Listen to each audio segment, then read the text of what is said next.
Welcome back to the Launch and Beyond podcast, and today's guest is Nadia Zekaria. Nadia is a self-employed mental health and performance coach.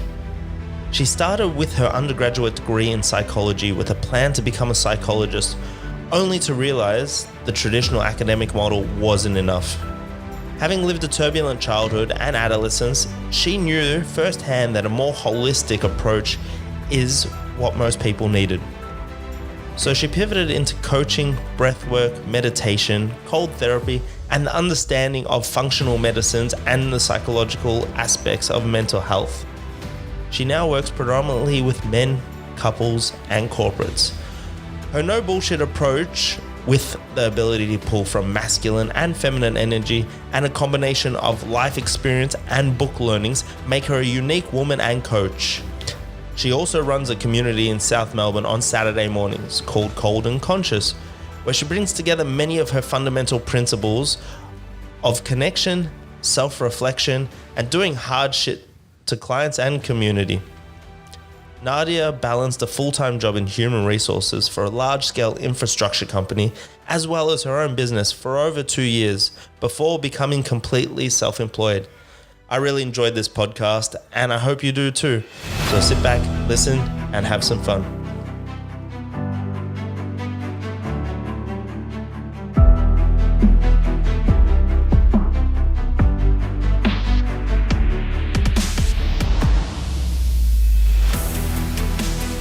Hello, and welcome back to the Launch and Beyond podcast. My name is Adam, and I am the host of the Launch and Beyond podcast.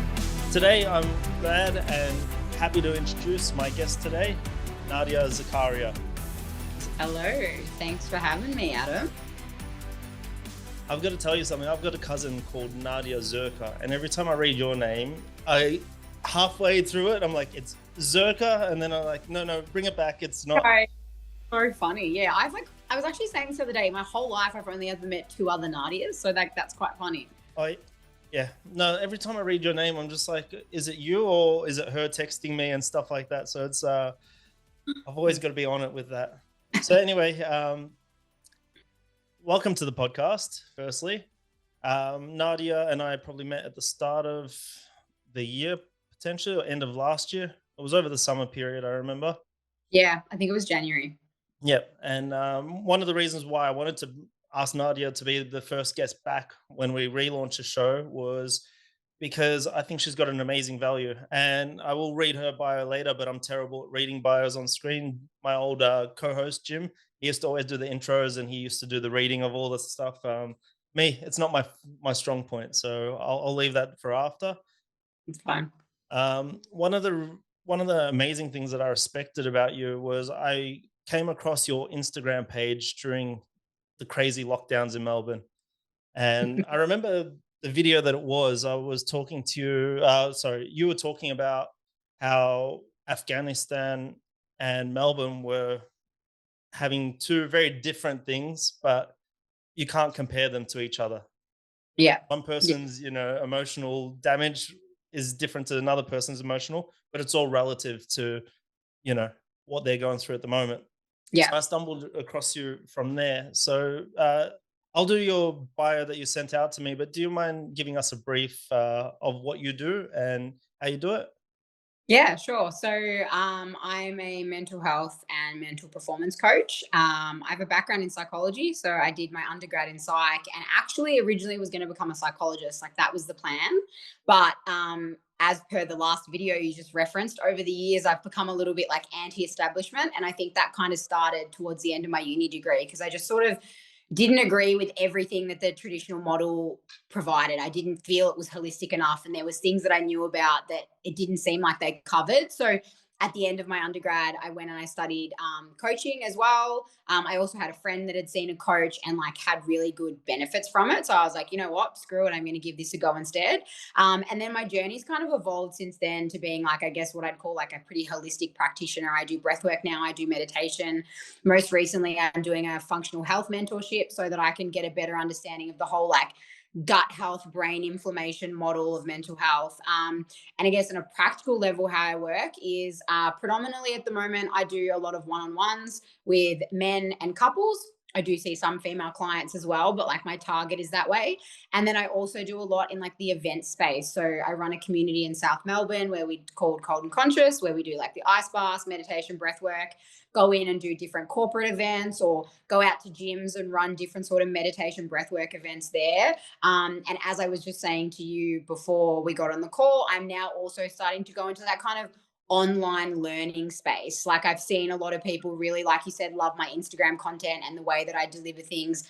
I've seen that really work in the one-on-one space. And now it's about, I guess, the way to scale that for me is to go online, and I'm going to start with ebooks and a few like relationship games and stuff like that. Like, so things couples can do together to kind of, that's fun, but also like deepens their understanding and connection. Cause I'm all about like, start in the right relationship so that you don't need the too much counseling towards the end. So kind of trying to help at that front end of the spectrum. Yeah, that's awesome. Really awesome. One of the things I did love about you, especially for the first video that I saw, I'm not sure how many views you got on that one, but it just was doing its circle on the internet that day. Yeah, that was my 5 minutes of fame. I went like viral and had like 100,000 views overnight or something. Wow. Yeah. Yeah. It was but one of the things I did love was the fact that you were so bold and direct. And I think that's what I've always respected about you is the fact that you don't seem to hold your tongue. I don't know if you do, but you don't seem to hold your tongue and you don't hold back and you just say it as it is. And I think more people should say it as it is. Yeah. And uh, Jim, my old co-host, and I we were pretty anti-establishment ourselves. So, we resonated. And I think it was around the time that we were recording something. I remember seeing your stuff up as well. And I was like, from before I met you, I was like, it'd be perfect to get you onto the podcast. But I didn't know anything about you. So Yeah. now that we've sort of met and you sort of understand and helped me in the past, I wanted to come back and talk to you more about the business side of what you do because I've seen what you do with your content. I've seen you on other podcasts and you talk about a lot about your journey and what you do and where you're going. And what I was excited about is to learn how someone who is so direct, awesome, and a healthcare practitioner, how do you sit and grow your business type thing? So I thought I'd want to come down because I know that there's a lot of other people who are starting off like you, and they might have a dilemma of how much do we become corporate or do we stay more holistic and stay true to our values? Where do we find the benefit? Always Yeah. becoming a bit more corporate helps because you can scale and you get big audiences, but how much do you want to sell out? Mm-hmm. Uh, so I thought you'd be the great or a really great example or a great person to talk to about this. And I don't know, maybe you've got some internal dilemmas that this might shine some lights on, and you might have like a light bulb moment while we're talking. I was going to say, yeah, you're hitting like all my sore spots of this conversation, aren't you, with the business side of it? And firstly, like, thank you. You sing very high praises of me, which I appreciate. Like I said, I don't think the directness isn't always everyone's favorite thing about me, but it is always nice when someone does like respect that. I think it gives you like a real mutual bond with someone like quite quickly. There's like, you know what, you get what you get with me, which I think is nice, but I really appreciate that acknowledgement. Yeah, okay. The business side of it. Do you want me to kind of say like how did it start or more in relation to where I'm at now? Oh yeah, like, let's start. How did you start getting into the field first, and then we'll go into how did you then realize that you wanted to be in your own business or Yeah. start your own business journey? So even when I finished uni, right, I mentioned that it didn't align with me from a like ideology point of view. But a dilemma that I saw immediately was I was about to lose the safety of a guaranteed job. If I'd gone down the traditional path and become a psychologist, there was always going to be a job for me in government. And that definitely was something that almost pulled me back in. But, fundamentally, because the ideology didn't agree, I was like, you know what, stuff it. I'm going to try the coaching thing. In the meantime, I should say, I also did a minor in HR when I was at uni, and I got a job as a receptionist at a large scale infrastructure and construction company. And I think I worked there for about 11 months, and I'd always been very open about the fact that I had the HR minor, and they had some space opening up in the HR team, and I put my hand up and I actually got that role like very quickly, like within the first 12 months while I was still at uni, before I'd even started coaching. So when I was still just doing my psych degree, I started working in HR as a HR administrator. So along the side of my coaching and psychology, the HR career started first. And I progressively built myself up and my skills up in that space. And I do think that's probably where I learned a lot about, I guess, like more like strategy and like teams and how businesses run. It also gave me a lot of coaching skills, but it definitely gave me a real like reality check on business. And you get to know a lot of different bits and pieces when you're in the HR team, because you kind of, everything falls in and around you a lot of the time. So that definitely helped. Then I went into the coaching, and how did it start? So to start with, it started free. So I was making my income and I was paying my bills through my day job, which was the HR, which was always like my backup. If psych didn't work out, if I didn't end up making this work, I did have a really healthy career that progressed and progressed. Like by the time I left that, I was like almost a HR business partner, and had been a HR business partner in one of the smaller businesses. So I always had that ticking along. And I think that gave me a really like secure base. I wonder if maybe this is more relevant for female business owners than men, because I've noticed men feel less fear and are less risk averse around this stuff a lot of the time. But as a woman who lived out of home and didn't have anyone helping me financially from about the age of 16, having financial safety was a must for me to have the mental capacity to even think about starting a business or helping people. So the fact that that income was always coming in and really steady and safe and was progressing somewhere, I think made it a lot easier for me to take the other moves that I had to. And it started for free at the start. I gave away a lot for free. The course that I did, they had like a Facebook page which connected you to other coaches where you guys could coach each other for free. And they also had a model where like you coach someone, and then for like 6 sessions and someone listened, and then a mentor listened, and you got all this feedback, right? So I reckon for a good 2 years before I started charging, I was doing it for free. That's so Um, cool. yeah, so, and that was to me, probably maybe it didn't need to be that long, but it was a confidence piece for me. I had a lot of fear around what if someone came in and asked for help and I couldn't help. And like, it's not like I'm, I don't know, selling cars. Like it felt like a big responsibility to be equipped enough, and to be worth the money someone was spending on it. So I actually spent longer than I should have stuck there, kind of not taking payment, really holding myself back with the fear. And I actually had a person in my life at the time who took a different approach than some. He did not guide me with honey. I think it was what is carrot or the stick. It wasn't carrot, it was the stick for me. I came home one day and I think I was like having a cry because I didn't get a pay rise that I felt I should have gotten. And I was really like bitter about the other job and having a moment. And he just turned around and said, you know what? Like maybe you do suck, but wouldn't you rather find out now than in 5 years' time when you're 30 something years old and that's when you find out it sucks and you have to figure out what you're going to do with your life? And I just sat there at the table for 5 minutes being like, what the fuck just happened? Like that was not, I wanted to be hugged. But the next day, I think I got up and I got out of my own way. It just made me be like, you know what? Maybe I do suck, but I'd rather find out now because I'm only getting older. More time is going. If this is not the path for me, I need to find out and figure out what is. So that really gave me the push, where I then started like being comfortable to price.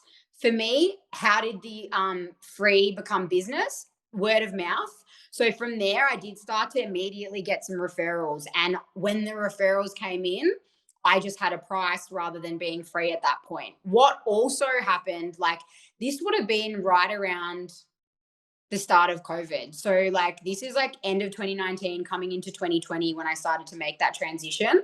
And I had also been putting content out on Instagram at that point. So that had also been my other funnel. I like a big thing that I don't think that nothing's free. When I give away for free, it always has come back. And in the beginning, I just gave away a lot for free, whether that was posting on Instagram. I think I started that text messaging service like early in 2020 as well. Like I trusted that I had good knowledge. And if you could just hear it from me, that you'd want it. And that also made me feel more secure from no, I hate the idea of someone coming to me and walking away and feeling dissatisfied. So if they saw heaps of me online and we had a complimentary call before they purchased anything, they knew what they were buying, and I never had to feel like I was on trial during our first session, which again would get in the way of me providing them a quality service. So for me, like, giving away for free has been a massive thing that I'm like a big advocate of. um, and then from there, honestly, like, COVID was a big part of how my business built, because I just kept pumping content, people coming back, pumping content, people coming back. And honestly, Instagram and word of mouth until this point have been the entirety of my business growth. It's been very, very natural. I didn't pay for any ads or anything at that stage. Um, how I then continued to manage this was I probably did that for about a year. And I was then doing, like, working a full time job and probably working anywhere between 5 to 20 hours extra a week on face to face. That's not including my content, not including the work that comes before or after a session. I hustled, I probably wasn't sleeping as much as I should have, which is something you and I have spoken about before. And, Yeah, you I've know, fixed that now. So yeah, my social life definitely like took a hit, but that's how I did it. And then after about a year, I started, I think I was, yeah, it would have been about a year. After about a year, I communicated with my full-time job that I wanted to take one day off, and I went down to 4 days a week. And essentially what I was doing was like putting money back into the business, but also building a nest egg, which would mean that I was comfortable enough to quit and go into my own business. So that kind of kept ticking along. And then, the tail end of COVID hit and we got to around October. And I just had this day, like, I'd always planned to just keep easing back my days and then eventually be full time. And something just hit me. And I was like, right now I'm probably doing, by then I was doing a solid 20 sessions on top of my full time job. And I was wow. like, the gap between how many clients I needed and how many clients I had was like doable but risky. The nest egg was there but not quite where I wanted to be. And to be honest, I just kind of took a dive. Like, I had a friend who was like, just do it. Like, I'm sick of hearing you complain about this. Like, you hate it. And I was like, and I just woke. He's like, if I don't call you tomorrow and you don't tell me you've quit, like, I'm done with you. And I just did it. I called the next day and I quit. And then I had quite a long notice period because they kind of struggled to replace me at that time. I'd been in the business for a long time, and like there was a lot of things that I knew that other people didn't know. Um, so like that was cool, I guess. Like my time there really did feel like it was acknowledged, I guess, at the tail end when I saw their resistance to let me go.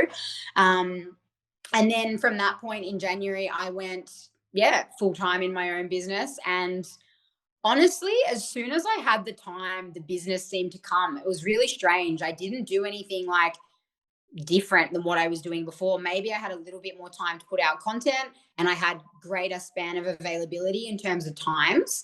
But other than that, yeah, it continued to increase. And I did at that point start paying for Instagram ads. Again, that's another thing that I found fairly effective in my business. It just has to be a good post. Like, it has to grab people's attention in the first second or in the first two lines. And I found when that does happen, that has been a massive generation of of people to my page.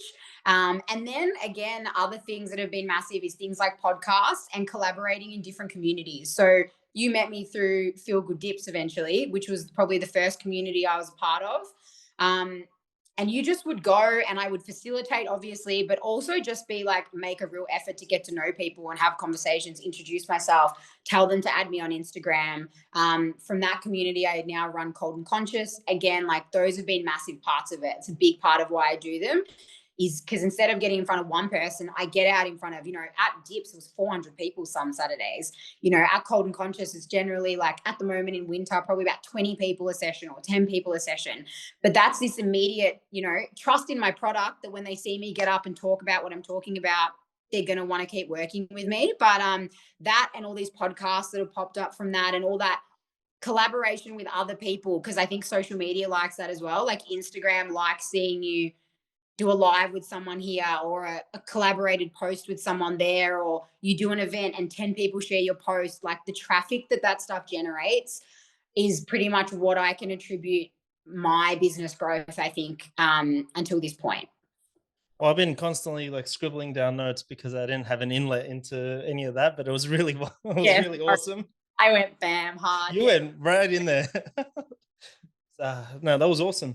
You touched on a few things. about fear. Um, I think it was episode 2 or 3 of our podcast. We did a whole episode on fear and why people don't start businesses, why people are comfortable.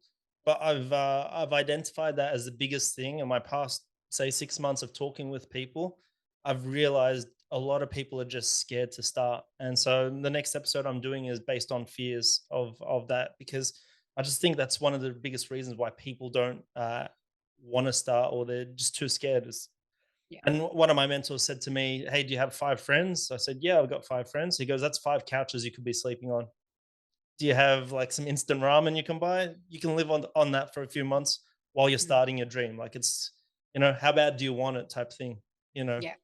Um, Also, you were talking about how you're working ridiculous hours. Mm. Some people do how you and I do it and just jam pack it all in. But Malcolm Gladwell talks about the 10,000 hour rule in Outliers, the book.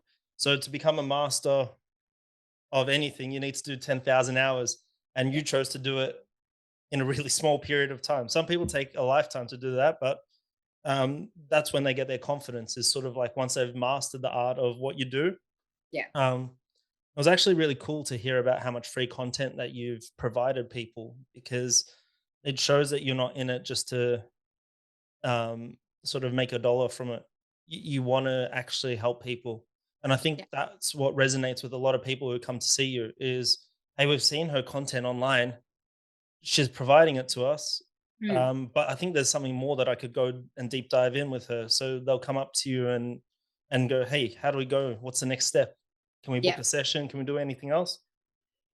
Also with Cold and Conscious, if you didn't have it at 7 o'clock in the morning, I'd happily turn up. Can you push it back like to 10 a.m. or something? And you did good dips. Dips was 6:45. It's something like that. Done it before. I know, I know.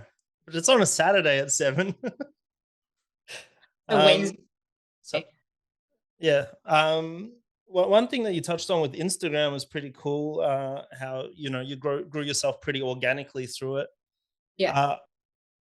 Uh, just some tips as well for you and whoever is listening is, on average, the average attention span is 1.6 seconds now. So people, if you're not captivating them in that first 1.6 seconds or 1 second, they're just scrolling past. They're scrolling past. And apparently, on average, a human being scrolls the height of the Empire State Building every single day. I So hope. that's, I'd like to think I'm not doing that. And if you are doing that, scroll less. That's my other advice. Like if you're scrolling that much a day, there is work you could be doing that is not that, you know? yep, I get that. I tend not to watch TV. I'll watch reels for about 15 minutes a day. But if I exceed 15 minutes, there's something seriously wrong that day. But I definitely hate that.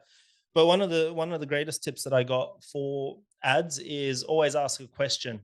Like, have you ever had, and Yeah. then lead into that, or do you want to do this without having to work extremely hard or whatever. Just captivate them with that big headline. Like you said, those are the ones that generally get the most traffic and the most value. And Yeah. now that you shifted to paid ads, if you put the paid ad on TikTok, your ad spend is a sixth of what it is on Facebook or Instagram. And you don't have to have a TikTok account for business. You can just have an ads account. So, yep, for the cost of $1, you're getting the same value as $6 on Facebook or Instagram. It's funny. I haven't actually advertised on TikTok at all, really. So that's interesting. Yeah, so you can try and go on TikTok and see what ads work best, and Yeah. then actually put your full budget in your Instagram or Facebook if you want, and then you Mm. get a better lead generation all over from the social medias. I'd be curious, like, what you think about this, because, like, I have found Instagram. I actually get like the warmest leads. Like I said, most of my business is generated out of Instagram. I have a Facebook. It's generated a little bit, like it needs to be there for certain things, but I wouldn't say I've had very much like business or warm leads come through it. I've had like some organizations and stuff contact me through my Facebook and TikTok. I've had like a couple of videos go semi viral ish, and I've had like people I know or clients be like, oh my God, I'm seeing your videos a lot, but I haven't seen that to this point actually turn into business for me yet. So, Yep. how have you, what is the feedback you found? Like, are there many people getting like warm leads out of TikTok, or is that more like a presence thing? Because I feel like the audience is different. Yeah, I think. Are you dancing on your TikToks? No. No. Come on, that seems like your complete vibe of your business is. No, just me to the camera telling people to sort their shit out, pretty much. Yeah, well, maybe that's why you're not getting warmth back. It's just, um, no, I think TikTok is good for products. Yeah, If you're doing product advertisement, I think it's better for that. But I think you're right. Definitely, Instagram is the hot spot for services. I think yeah, that's where people generally see it, or it's mixed with shopping as well on there. So people are more inclined to buy stuff off there, whereas TikTok's more like a s- yeah. scroll and unwind type thing. And I think it is a little bit like, again, into the attention span thing, like the audience. Like, I think there are people that I know that are not on TikTok because they do think, I don't like it. I would not be on TikTok if I didn't think I needed to be for my business. I hate the idea that this is what we're doing to our attention spans. So Yeah, I think that people that like aren't willing to do that and see that part of TikTok as bad, that are still in Instagram because they've learned a lot. So I think it also is maybe that, like, the people that are more engaged and actually have the capability to give you attention for over a period of time are more on Instagram than they are on TikTok. So I think it's about knowing your audience. In saying that though, like I was having a conversation with Sheridan the other day, who runs Conscious Connections, the cooking get together cooking sort of like thing that she does, and she said TikTok has been huge for her. So mm, that's because it's like an event sort of thing, but that's yep. been it generated her a lot of business. But I guess again, it's that attention span thing. Like, her videos, like, you get what it is in 30 seconds, you press a link, you book at dinner, versus being like, oh, I have to learn something. Like, that's not what I came to TikTok to do. Yeah, yeah. I think you hit the nail on the head with that one. I Yeah. think if it's experience or something that looks really exciting and something unique on TikTok, you'll get that person straight away. But Mm. again, Instagram is over the 1 minute. You've got IGTV that can go up to 6 minutes, and then I think that as you said, the people who go on Instagram are willing to spend a little bit more time on there and Yeah. And I think actually. the next thing, I actually think, I'm wondering if I'm better off investing in YouTube than I am TikTok. Well, YouTube's actually pretty good for that sort of stuff. Yeah, even doing I don't know, some type of rant on there, podcast rants. I do love a rant, so maybe. I'd watch that. Um, In debating with myself, I think a few people would probably watch that. yeah, internal debates just recorded. Yeah. How did you find it when you lost your first social media page? Was that your first social media page, or was that your first business social media, or was it the same thing? No. So, okay, this is another like little interesting business advice that I got at one page stage. So I had a personal page and a business page. And I had a previous partner who is like a coach and owns a gym and is like real smart with a lot of these things. So a lot of my business knowledge probably came passively from observing him operate. And I was talking to him about not knowing like what to post, and do I have one page, do I have two, and like kind of stressing out about it. And he said something to me. He said, a brand like Adidas or Nike, like they pay to have a cover model, right? Someone that you associate with their brand. They do that because you buy a person, not a brand. You buy like that person that comes from it. So he said, until people give a fuck about who you are, no one gives a fuck about your brand. Your brand doesn't mean shit. So you become someone that people give a fuck about, and then whatever's behind you, people will get into, especially in your line of work. And after that, I deleted the business page. I kept my own page, and I just created a hybrid model where I am myself. It is a personal page to a degree as well, but predominantly its function is for business. And that's, I guess, become part of my branding is I am my business. You buy me, who I am, how I live, my advice. So for that reason, I do share. I think it's appropriate for my business to share my personal life. Whereas if I was selling runners, I probably wouldn't think that because Yeah. it's just a different kettle of fish. I sidetracked there because that was not the point of your question. I lost my Instagram. That's what you asked. So No, no. yes, I asked two questions, so you answered one, and now it's yeah. And the other one, so that happened to me only at the start of the year. And yeah, so I combined the two, and that's been the page I'd had for the longest time. Like, I'd had it since I was 16 or something. yeah, And as you mentioned, I went viral and during COVID, and probably gained about 900 followers or something like that in the span of a week. I think I was like coming up to like 4,000, 5,000 followers at the time that my Yep. Instagram needed. And I'm in Byron on holiday, posting a video. All of a sudden, I get logged out and I get a pop up that says, your account has been like disabled. Like, and I was like, what the hell? Like, just out of nowhere, no warning, no, like, wasn't told I'd done anything wrong. And I guess I spent the next 2 weeks trying to get the account back, emailing Instagram. Tell you right now, it's a bloody nightmare. If you lose your account, they don't give a fuck. They don't care what it's about, what it does for you. Like, just like that, it was gone. And I left it until the 15th of January. And on the 15th of Jan, I'd always set that as a date of like, if I still don't have it back by then, you just have to start again. Cause this is such a loss to me. Like I generate, anywhere between 2 to 5 leads a week from social media. And I've lost that right now. So I had to start from scratch. And the same weekend I started from scratch, I got an email from Instagram saying that the deletion of my account was an accident and that they'd give me my page back. But they never did. It was really weird. Like I got that email, but I've never actually been able to log back into my old account. So Wow. I had to start fresh. It was very stressful. And at the time, like really upsetting and defeating. Like when I didn't have it, I didn't care. But when I tried to rebuild, it was like just an awareness of God, trying to find all my content, rebuild it, realize that you have 0 followers, like where to go from there. And that panic of being like, this is the majority of my business comes from here. What do I do when this doesn't work? Like I didn't have some people's contact details. It was like, it really showed me a lot of gaps that I needed to fill and made me realize that I couldn't depend on Instagram like I once did. Like at that point, I didn't have a website or anything other than that. Yeah. So my entire resume was like that page. So yeah, it was a loss. In saying that, I don't know now if it was or it wasn't. I definitely have less followers. Like I probably am only now, I think at like 3,500 or coming up to 4,000 or something like that. So that's still pretty good for Yeah. less than a year's worth of growth. Um, Especially with the content that you have, like it's not like something, ridiculously sexy that, it's not like a food page. When I did my vegan page, I got to 3,500 in about 4 or 5 weeks just because everyone loves food. yeah, But yeah, when you're sitting down listening to content on how to be better, not everyone's going to sit there and just gravitate towards it. Even though you've yeah, got a great way of delivering it, it's still like um it's not the sexy style of Instagram.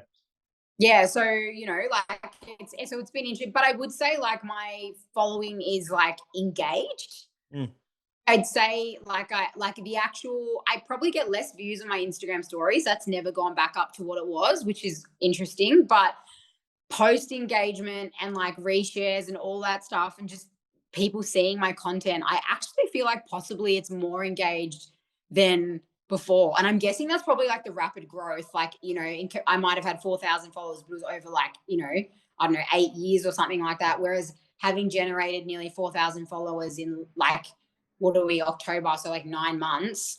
I think maybe the algorithm likes me better. And a lot of people that followed, like anyone that followed me now, followed me for what I am today. Like not just Nadia that maybe used to post whatever pictures when it was just her life. It was all people like joining for the coaching content at that point. yep, I get that. I'm going through a bit of a rebrand on my page. I've dropped off the chef tag Yeah. and gone to Adam Kazal official because I let my Adam Kazal go a long time ago, Yeah. which I stupidly. But what do you know when you're doing that 8 years ago before I've done what I've done now?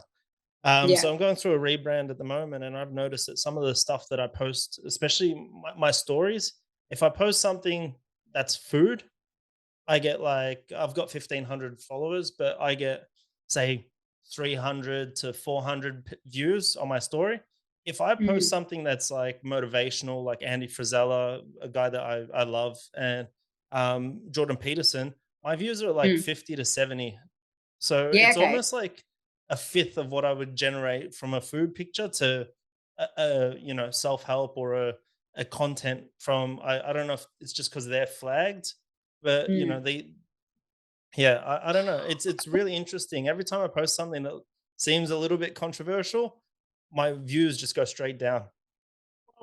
Well, I was gonna say, like, I don't know how much that has to do with it. Like, I've been fairly conservative since my Instagram came back up in terms of what I say online. I think at this point, people that have my opinions, and people that don't.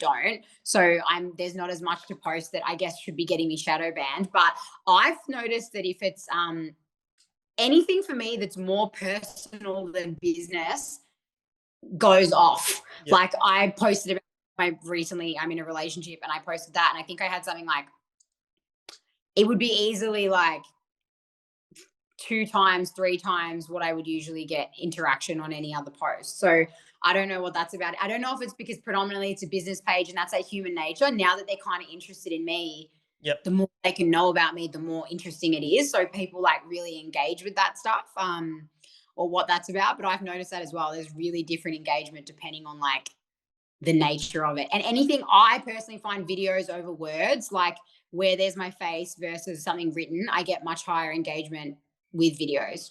Yeah, I agree. That's why talking to camera is so important, but it's Mm. one of those skills that takes probably the longest to develop. Yeah, I absolutely hated it. It was one of the biggest reasons took ages to get into what I did as well, because I hate the sound of my voice. Yeah, And I can relate.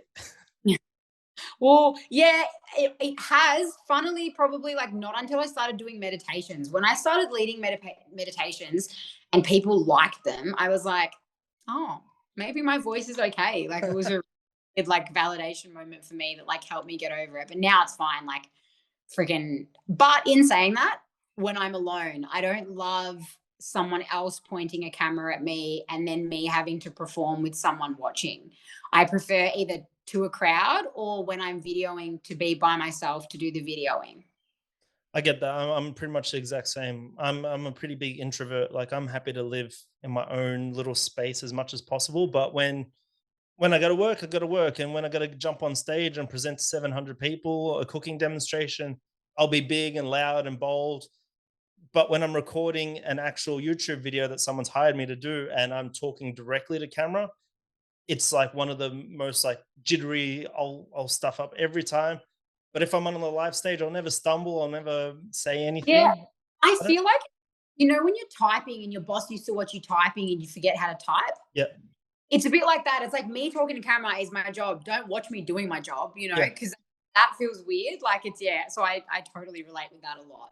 And I think that getting your face on camera is a big thing. So many people I know, that's been a real barrier and a block. And like all I can say is just like start doing it for yourself, even if you're not planning on showing it to anyone, and just do it on your own. And my other thing is never take more than three takes. And three is probably even pushing it. Like I used to take three takes, send the three takes to my friends, tell them which one to pick. 90% of the time, they pick the first one, even if I like the second two better.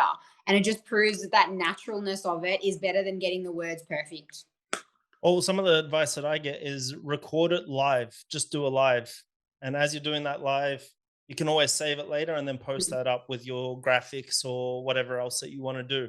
But going Yeah. live, it means that you can't stop. It means that you can't go back over what you've already said. You have to Yeah. just continue and just keep going and going and going, which is a skill in itself, just to keep the momentum moving without sounding like you're going off on tangents or like stopping and go uh and getting Mhm. stage fright. Yeah, I think Yeah. the live is a good way of practicing that. Yeah. And I guess that's a fear factor piece, right? Because that will freak people out a lot, because I still get the only, probably the thing, a place I still get the most nervous is alive. I Because don't I'm know like, why, because when I do lives, I do it so rarely that there's like three people on there, so it's like no one's actually watching this. Why am I so nervous? yeah, I don't know, but it's something about being live and recorded on the internet. It's like if you say something wrong, it's out there forever.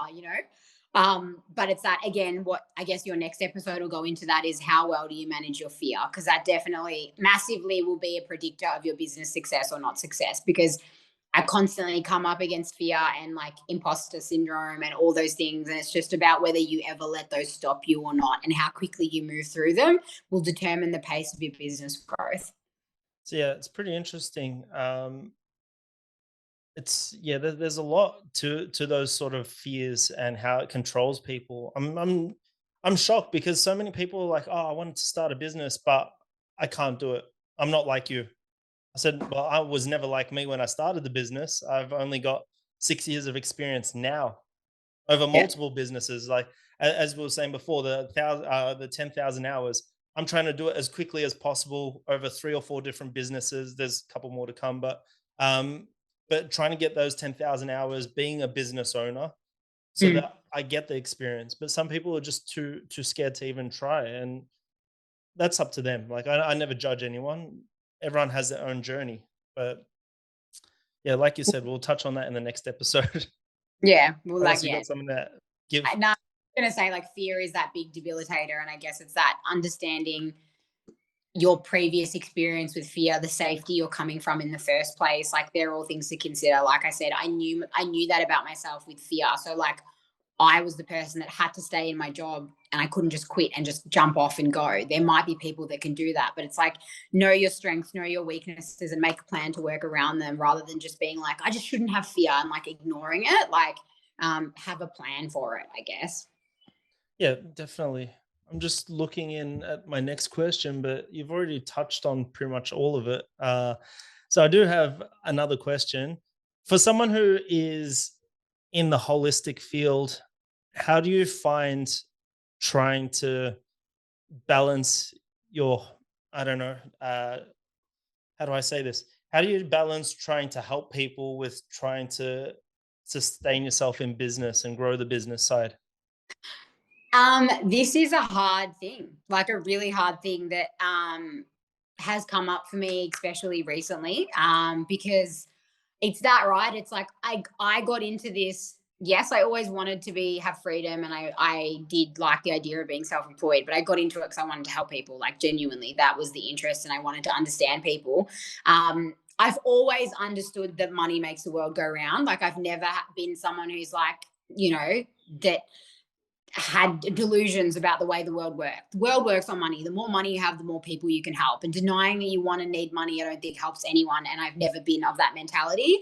I've always known I want to make money. I want to have money. The more money, influence, status I have, the more people I can help. So sometimes I have to put away my opinion about right now for the bigger picture, but it is a constant battle. I think one of the ways that I do that is by like trying to separate like mental health and mental performance. And like when I'm doing like what you said, corporates is where the money is. So I've always had a little bit of a like, let's Robin Hood it, take from the rich, give to the poor. So do the big corporate events, do the big money makers, have corporate wheels turning, performance clients coming in where I can really feel comfortable that these people can afford it and are getting what they pay for. And let's go like that. While also then leaving myself the wiggle room and the time capacity and the ability to help people that can't afford it as much, like it is something that dawned on me just the other day. Like I've seen a lot of coaches charging like ridiculous amounts of money, like ridiculous, just where I'm like, what the fuck could you be teaching someone in like, I don't know what you could be giving someone that's worth that amount of money. And it feels a little bit like they may be taking advantage of the market and people that need help. And I don't like that. And when I saw that, it really made me go, okay, well, like, when was the last time I did something for free? Like, I always used to volunteer and stuff like that before I did this. And after that, I kind of had that moment and I've like decided to do like a monthly free session, like just really for people that can't afford it so that I'm still satisfying that end. And then the other layer of that for me is what we mentioned before about going into like the ebooks and the online programs. Because the way I see my business model going is ebooks and online programs will be financially accessible to anybody, to really anyone, because they'll lay in that price bracket. That there'll be some group offerings that again lay in that middle range, and that my one-on-one stuff will start to become something quite premium. So for me, that's always kind of like been the big picture of how I manage that. But I would, yeah, every time I go to bring my prices up just because I'm getting too busy and just like inflation and all that sort of stuff, I constantly have a real battle with myself about, yeah, the ethics of it. And I'm probably like, in some ways, like at certain points in time, have charged a lot lower than maybe people that have less experience than me because of that ethical dilemma. Or maybe it's a money block, is what I've been told by some people. So that's the thing that I'm constantly working through. And I talk to other people about it. I talk to other coaches. I look at their price ranges. I talk to people in different industries. And that's kind of how I keep myself honest and how I keep knowing that I'm comfortable with what's charging, both for my own value and lifestyle and for what I think is fair and like going to provide people what I want to provide them. Yeah, I find it's also in an industry that like you, where you're the primary giver of the service. How do you scale it with being responsible and Mhm. taking your time and valuing it still, but keeping true to your morals and your values, and that's because I'm starting to go down a little bit of the business coaching side myself. Not that I've got any Mhm. qualifications, but the more I'm in, the more people ask me questions, the more I start learning on the job. And every time I go in, I go, please don't take everything I say as gospel because I'm not trained in anything. I can give you ideas, but I don't know how to do it properly and professionally. Um, I guess what's proportionally. well, people seem to like when you've got a piece of paper sitting on your wall up there saying, "Oh, look, that guy's got a piece of paper. He must know what he's talking about now." Mm, I feel that again, going into coaching, this is, I guess you could relate, but going into coaching, I want to, at least if I'm taking money from someone, I want to have a structure of how I approach the coaching and the sessions so that it does seem professional. It's not just me asking all these random questions and then coming back and not being able to provide any real answers to the questions. Whereas if I've mhm. got, your core values or your value wheel, and then you tick off all these little boxes, then you can come back and go, oh, all right, well, this is a direction we can go in, or this is a direction. It's not just me asking questions the whole time and Yep. just going on a roundabout because some people don't learn in the same way that I do.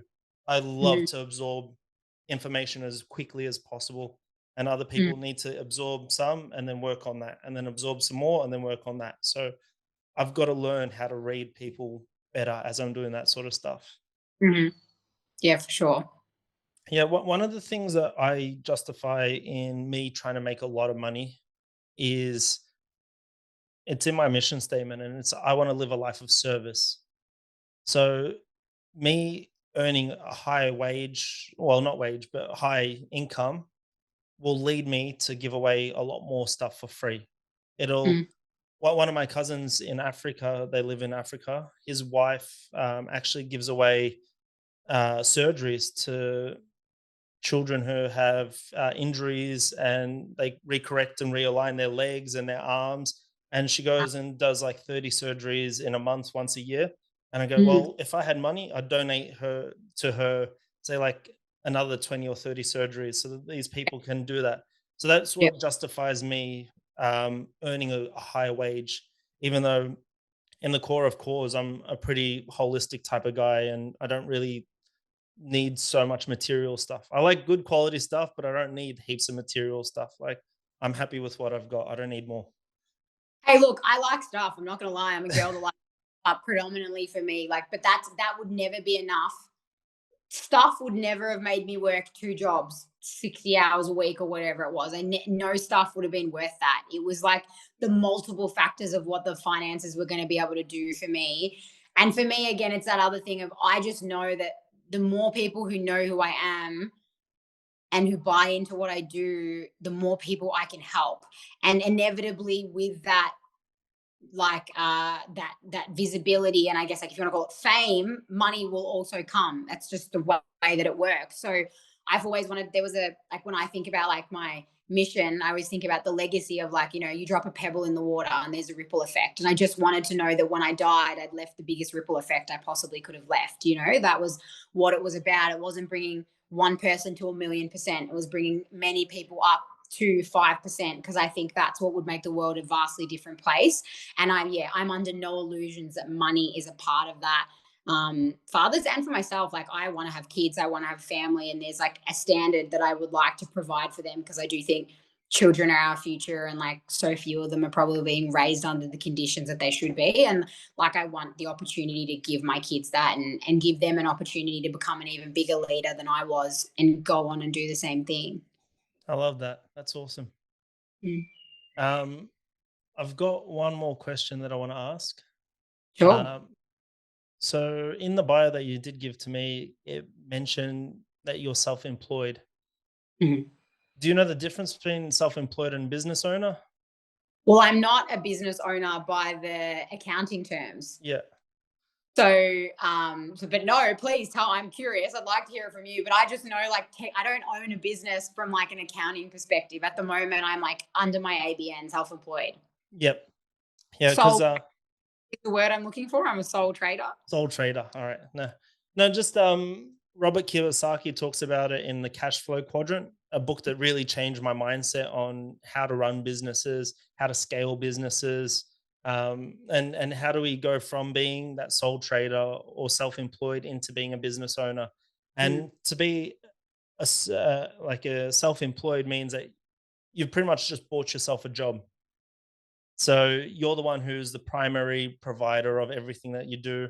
Whereas being a business owner, yes, you can still do some of that stuff, but you've got a Yeah. whole other business that if you walk away from tomorrow, for instance, you go and have kids and you want to Mm. take 6 months, how does your business still survive around that sort of stuff? And I think your Yeah. ebook and all that sort of stuff will help you in that direction.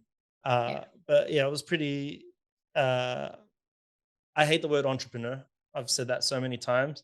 I do love the word business owner. My dad was a business owner. All my uncles were business owners. None of us were entrepreneurs 25 years ago. It was you just owned a business.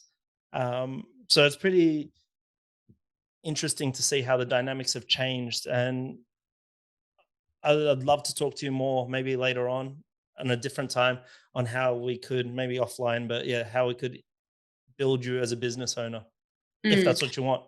Yeah. Well, I think for me, it predominantly looks like the online learning space. Yeah, So it looks like that whole like ebooks, learning portals, like courses online. Like eventually one day I see it kind of being like a learning portal with like a monthly subscription, which is like a thing that a lot of people do. I think that that's the way that it will go for me in the long term. I have also like considered whether I would ever like bring on other coaches and kind of go down that path. There is one, I have a client of mine who is kind of going down that path and she's helping me out at the moment, like with the ebooks and stuff. So she's helping put them together and like, I guess, learning through that process. And we're kind of starting to kind of, I guess, train her up a little bit in that space. I've never really been that way inclined. It's funny when I managed people in HR, like I don't, it is that you either like to manage people or you don't. And I didn't love it. It was such a high level of stress for sometimes very minimal reward. yeah, So I think, yeah, like I don't know, like in the big scheme of things, I think being the age that I'm at, like kids and stuff like that's probably not like it's not right now, but it's not a million years away either. So for me, I think it is about really like building up that online platform space where there's stuff ticking away that you're making money where you sleep is the only way you're really like making money that's not just time based. So at the moment that's kind of where my head's at for that perspective, but yeah, we should definitely have a conversation about it one day. yeah. It's amazing all the tools that we have now that we can generate income. Like for instance, I also want to write some children's books, so I've started drafting up some ideas for that. I've Yeah. already written another book, which I haven't published yet, but it's all about starting up a business. Mm. Uh, but I wrote that 2 years ago, and now that I've started up three other businesses in that time, I want to go back and redo that book because some of the things in there was not right, or it was right for me at the first time, but some people know on this podcast that when I set up my business the first time, it was incorrect. And I went with the wrong accountant 2 years in a row, two different bad accountants. And then I Mm. finally, actually put my hand in my pocket and spent, I think it was 20 grand, but they fixed all my accounts. They got me back on the right way.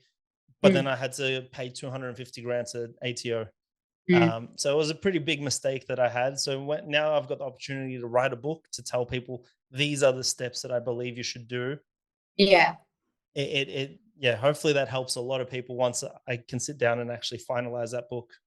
You could recommend me a good accountant. That would probably be good. Finding a good accountant's obviously hard as well. I'm looking for a new accountant at the moment, and I'm aware because I've seen the way that that can create big.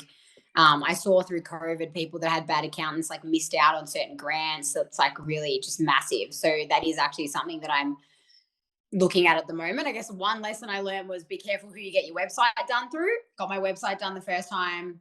fucking terrible idea, waste of money, and I'm only just relaunching it now Yeah. the way that I've done. So that's massive. Like pick someone that you really like believe in their creative abilities as well as their technical if you're not creative. And the other part is the accountant, and I'm still on the hunt for that at the moment, but I realize that that's really important, especially if you're a bit like me and like my financial acumen is like not the best. Like there are people far better at that than I am.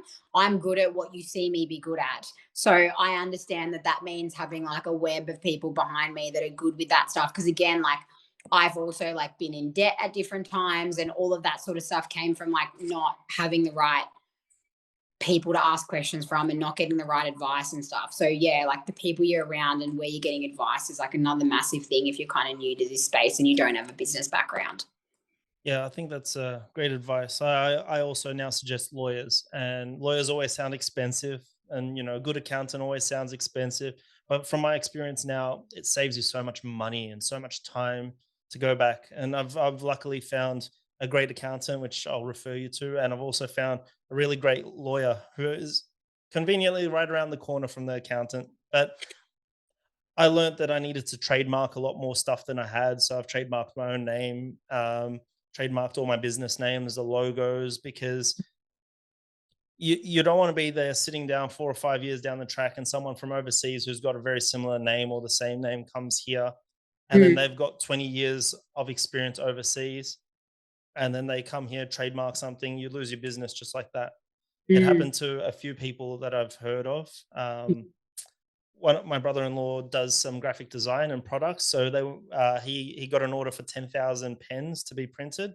They printed it, and then a month later they came. Their name was taken by someone else who'd been in the business way longer. They had to throw out all their merchandising, and not just the pens. Like there was so many other things because it was like a NDIS provider, so everything was branded. So from cars to uniforms to everything. So mm. trademarking and making sure that legally you have the rights of everything. That's a big step as well. Yeah. So yeah, um, I want to do a little throwback one question just before we finish up because I'm conscious of your time. But Mhm. like my old co-host, he used to always ask, if you had one superpower, what would that be?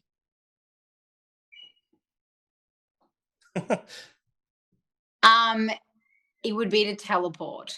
Teleport. Yeah. That's a pretty cool one. Because then I could just like be here and then I could like be on holiday and then I could be back here again, you know? Like, I work better on the beach. I could just like teleport to, you know, the Bahamas for a conference and be back here before you know it, you know? Like, and it'd be great for business because you get that visibility everywhere. Yeah, it would Yeah, be you'd really be cool. everywhere. You wouldn't have I to. Yeah, think about reading minds, but I don't actually think I'd really want to do that. I think that I've thought about over time, but in reality, I don't think that would actually be a fun superpower. not for you. Not for someone who's got an analytical mind like you. To be fair, I reckon I'm pretty close to it, and people would say I'm pretty good at reading minds anyway. So it might be unfair for that power to get any better than it already. Yeah, you are pretty good at reading people, let alone their minds. Like you see the shit straight away. Well, thank you. You're welcome. Well, last thing is, where can people find out more about you? Yeah. So my website is live now. So it's just Woo!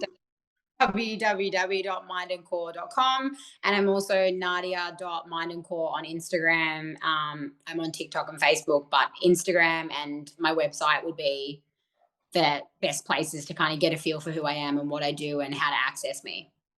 Awesome. Thank you so much for jumping on. And I know this is not the normal direction that you go on when you go on podcasts, but I thought I'd want to pick your brain a little bit because I really respect what you do and how you approach the whole game. And I just wanted to see if you could, give some tips and tricks to people who are in very similar situations to you on how you go about your business.